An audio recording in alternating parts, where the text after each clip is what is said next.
ఈరోజు మేము చెన్నూరు నియోజకవర్గం నుండి దాదాపు చెన్నూరు నియోజకవర్గం నుండి మందమల్లి, రామకృష్ణాపూర్, జైపూర్, భీమారం, చెన్నూరు, కొడపల్లి, చెన్నూరు టౌన్ నుండి 1500 మంది కాంగ్రెస్ పార్టీ కార్యకర్తలు అందరం కలిసి ఈరోజు బాలిక సుమనన్న గారి నాయకత్వంలో, కేసీఆర్ గారి నాయకత్వంలో మేము ఇలా కేటీఆర్ గారి సమక్షంలో ఈరోజు తెలంగాణ భవన్లో చేరుకోవడం జరుగుతుంది. మిత్రులారా, తెలంగాణ ప్రజలారా, చెన్నూరు నియోజకవర్గ ప్రజలారా అందరికీ కూడా నేను చేతులు ఎత్తి కలవంచి నమస్కరిస్తా ఉన్నా. ఈ నిర్ణయం తీసుకోవడానికి మీ అందరికీ తెలిసినటువంటి విషయమే.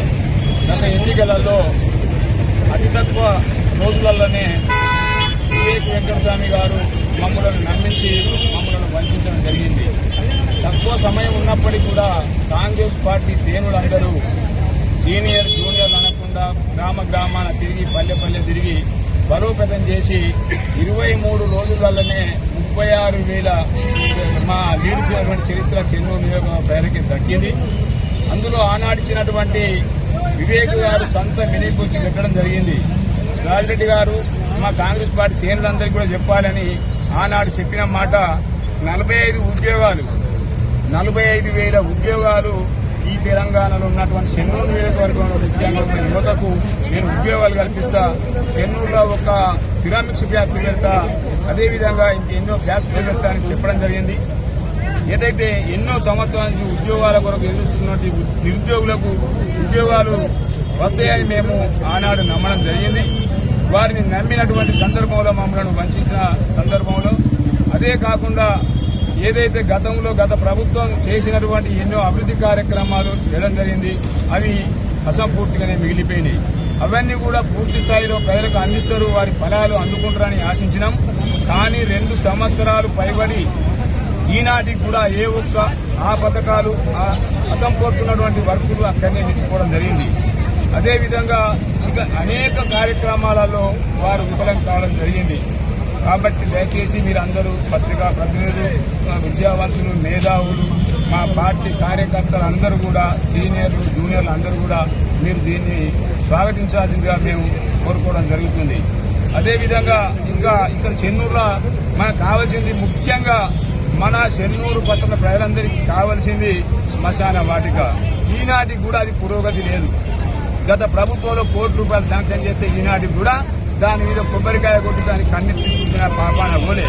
వారొక నియంత పోకడా, వారొక అహంకారిగా ఈరోజు ఈ చెన్నూరు కార్యకర్తలను అవమానిస్తా ఉన్నారు. ఈనాటికి 2 సంవత్సరాలు గడిచినప్పటికీ మా కాంగ్రెస్ పార్టీ కార్యకర్తలు జెండా మోసి కాళ్ళు బుధాలు కాయలు కాసే విధంగా చాలా మంది పార్టీ నమ్ముకున్న కార్యకర్తలకు పదవులు వస్తాయని ఆశించినాం. కానీ వారికి ఎమ్మెల్యేని చేసినాం, వారి కొడుకును ఎంపీని చేసినాం, వారికి ఏదో విధంగా మంత్రి పదవి కూడా తెచ్చుకోవడం జరిగింది. చాలా సంతోషం. మీకు పదవులు వచ్చినాయి, మాకు కూడా చెన్నూరు కార్యకర్తలకు ఎంతో మంది కష్టపడి ఆశించినటువంటి కార్యకర్తల పదవులు వస్తాయని అనుకున్నాం. కానీ ఈనాటి వరకు కూడా మార్కెట్ కమిటీ చైర్మన్ అనౌన్స్ చేయాల్సి ఉండే, 14 మంది డైరెక్టర్లను కూడా అనౌన్స్మెంట్ చేయాలి. అదేవిధంగా Pochamma temple, Mallanna temple, Velala temple కూడా ఎంతో మంది మా కార్యకర్తలకు పదవులు ఇవ్వాల్సినటువంటి అవసరం ఉన్నది. ఈ చెన్నూరు నియోజకవర్గంలో ఏ ఒక్క పదవి కూడా రాకుండా మీ కుటుంబానికే పదవులు దక్కినాయి తప్ప కాంగ్రెస్ పార్టీ పనిచేసినటువంటి మిమ్ములను నమ్ముకున్న కార్యకర్తకి ఎక్కడన్నా ఒక పదవి వచ్చిందా? మీరు కాంగ్రెస్ పార్టీ కార్యకర్తలారా, మిత్రులారా, మీరే ఆలోచించాలి.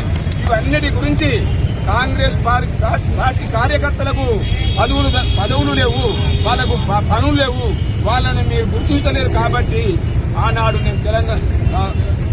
క్యాంప్ ఆఫీసులో నేను ప్రశ్నించడం జరిగింది. సార్, దయచేసి మీరు ఆలోచించండి. కాంగ్రెస్ పార్టీ కార్యకర్తలకు మిమ్మల్ని నమ్ముకొని బుల్లానేసుకొని గెలిపించుకున్న కార్యకర్తలకు పదవులు దక్కలేవు. కాబట్టి మీరు మా పదవులు ఇవ్వాలి. కాంగ్రెస్ పార్టీలో పనిచేసినటువంటి సీనియర్లకే పదవులు ఇవ్వండి. మేము కట్టుబడి ఉన్నామని ఆనాడు చెప్పినాం, ఈనాడు చెప్పినాం. కానీ ఈ చెవున విని ఆ చెవున విడిచిపెట్టి ఈనాటి వరకు ఒక్క కార్యకర్తను కూడా నువ్వు భుజానేసుకొని నువ్వు ఈ రోజు వాళ్ళ పదవులు అంటే మా బాధ ఎంతో ఉన్నదో మీరు కార్యకర్తలారా మీరు అర్థం చేసుకోవాల్సిన అవసరం ఉంది. నా పదవి కొరకు, నా అధికారం కొరకు, నా ఆస్తులు కాపాడుకోవడం కొరకు నేను అడగలేదు మిమ్మల్ని విశాఖ ట్రస్ట్ నుంచో లేకపోతే V6 నుంచో లేదా మొన్న మాకు చెన్నూరులో పెడతా నువ్వు రాయబరేలా నువ్వు రాహుల్ గాంధీకి తాకట్టు పెట్టినావు. మా ప్రజలందరినీ, మా యువకులందరినీ రాహుల్ గాంధీ దగ్గర తాకట్టు పెట్టి మా యువకులను ఇలా నట్టేట ఉంచావు. కాబట్టి ఆనాటి నుండి ఈనాటి వరకు మేము ఎంతో కుమిలిపోయి ఈ రోజు నిర్ణయం తీసుకొని నీకు తగిన గుణపాఠం చెప్పాలి. ఏదైతే 36,000 మెజార్టీ ఏ విధంగా మా కాంగ్రెస్ పార్టీ శ్రేణులందరూ కలిసి ఈ చెన్నూరు నియోజకవర్గ ప్రజలు ఈ రోజు మీకు ఇచ్చినటువంటి అంతకన్నా రెట్టింపు నిన్ను ఓడగొట్టకపోతే మేము కాంగ్రెస్ పార్టీ నుంచి వెళ్లిపోయి ఈ రోజు తెలంగాణ భవన్ లో కేటీఆర్ సమక్షంలో భారీ రెట్టింపుతోటి నీకు తగిన గుణపాఠం చెప్తాం, రిటర్న్ గిఫ్ట్ ఇస్తామని కూడా ఈ పత్రిక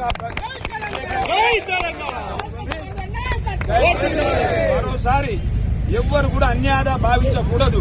నేను పార్టీని మారడం లేకపోతే ఈ రోజు నేను మున్సిపల్ చైర్మన్ పదవికి పోతలేను. నా కార్యకర్తలకు, నన్ను నమ్ముకున్న కార్యకర్తలకు, కాంగ్రెస్ పార్టీ జెండా మోసి కార్యకర్తలకు ఇలా కౌన్సిలర్లు కావాలి, ఒక 8 మంది కావాలని నేను అప్పీల్ చేస్తే నువ్వు ఒక్క మనిషి కూడా ఇయ్యనని చెప్పినావు. కాబట్టి దయచేసి మీరు చెన్నూరు పట్టణ ప్రజలారా, అక్కలారా, చెల్లెలారా, తమ్ముళ్ళారా అందరూ కూడా ఆలోచించాలి. మా కార్యకర్తలు ఏ విధంగా అయితే ఈ రోజు భంగపడ్డారో వాళ్ళందరినీ భుజాన మీద వేసుకొని కాంగ్రెస్ పార్టీ నుండి వెళ్లిపోయి ఈ రోజు తెలంగాణ కేసీఆర్ గారి, సుమనన్న గారి నాయకత్వంలో ఈ రోజు తెలంగాణ జెండా ఇలా మున్సిపల్ జెండా ఎగిరేస్తామని ఈ కాంగ్రెస్ అవమానపడ్డ కార్యకర్తలందరినీ ఈ రోజు ఏనాడైతే నీ పక్షా నుండి చేయి గుర్తుకు ఓట్లేసి గెలిపించుకున్నావో ఈ రోజు నువ్వు చేసినటువంటి అన్యాయాన్ని, నువ్వు చేసినటువంటి అవమానాలను భరించలేక